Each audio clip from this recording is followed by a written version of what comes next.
बाबा साहब को पता चला और इसलिए बाबा साहब चाहते थे कि मेरे जाने के बाद मेरे लोगों के ऊपर अगर कोई अन्याय करता है, अत्याचार करता है, तो इन लोगों की आवाज अगर भारत में कोई नहीं उठाता तो विदेशों में कोई उठाने वाला होगा। और इसलिए बाबा साहब अंबेडकर जी ने बौद्ध धर्म की दीक्षा लेकर एक ही रात में इस देश के लोगों की, आप लोग कहते हो रिलेशन, रिश्ता, एक ही रात में बाबा साहब अंबेडकर जी ने आप लोगों का रिश्ता 125 देशों से जोड़ दिया। 125 देशों से। अगर इस देश की व्यवस्था आपका आवाज नहीं उठाती, बाहर जाओ, ये सारे बौद्ध राष्ट्र तुम्हारे पीछे खड़े हो जाएंगे। अगर इस देश का संविधान अगर तुमको अधिकार नहीं दे पाया तो ये बुद्ध तुम्हारे पीछे डटकर खड़े हो जाएंगे, ये तुमको अधिकार देंगे, क्योंकि इस देश के बाहर आधा विश्व ये बौद्ध है, आधा विश्व बौद्ध है, आपने देखा होगा। और इसलिए आज हम लोगों को पता होना चाहिए कि बाबा साहब अंबेडकर हम लोगों को कितना बड़ा प्लेटफॉर्म देकर गए। आज देखो हम लोग बौद्ध हालत कर दी। आप जो लोग हो, अलग अलग जातियों में हम लोगों को बांट दिया। ये जातियां किन में होती है पता है आपको? ये सिस्टम, जातियों की सिस्टम किसकी है? ये जानवरों की सिस्टम है जो इंसानों में लागू कर दी गई है। आप लोग गाय पालते हैं, गायों में अलग अलग जातियां होती हैं।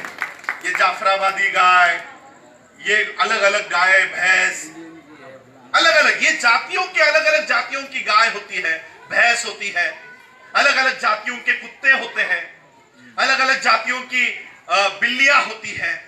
अब लेते हो ना, लैब्राडोर लेते हो, बुलडॉग लेते हो, ये कुत्तों में जातियां होती है। ये कुत्तों की सिस्टम इंसानों में लगा दी है, कुत्तों की सिस्टम, जानवरों की सिस्टम। अब मुझे बताओ, अगर मैं 2500 सालों पहले की जातियां देखो, आज मेरी कोई जात नहीं है, मैं बौद्ध हूं। आज आपके बस्ती में अगर कोई ब्राह्मण रहता है तो आपको यह नहीं देखना है कि ये ब्राह्मण है, ये इंसान है। अगर उसके ऊपर भी कोई अत्याचार होता है तो वाल्मीकि को उसके लिए भी खड़ा होना चाहिए। इसलिए नहीं कि वो ब्राह्मण है, इसलिए क्योंकि वो इंसान है। अगर कोई ठाकुरों पे अत्याचार करता है तब भी हमको लड़ना है। आज देखो हम लोग ब्राह्मणों की भी लड़ाई लड़ते हैं। आप लोगों को पता होगा, यहां के एक ऑफिसर थे, गुजरात के बड़े ऑफिसर थे, आईपीएस ऑफिसर। उन्होंने गोधरा हत्याकांड में उनका हलफनामा दायर किया, ब्राह्मण है, अब 6 महीने से 1-2 साल से जेल में। उनकी भी लड़ाई हम लड़ रहे हैं। तो हम किसी की जाति देखकर, किसी का धर्म देखकर आगे नहीं आते, और इसलिए हम लोगों को जाति, धर्म, इससे बाहर आकर देखना है।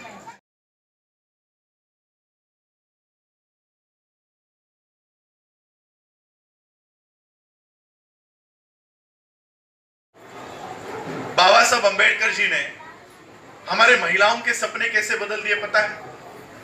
नाई समाज की औरत, स्त्री अगर गर्भवती होती 8 महीने की, 9 महीने की, तो उसे सपना क्या आता था पता है? पहले नाई समाज की औरत को सपना आता था कि सामने के पेड़ के नीचे आज एक नाई बैठता है जो 60-70 साल का हो गया है।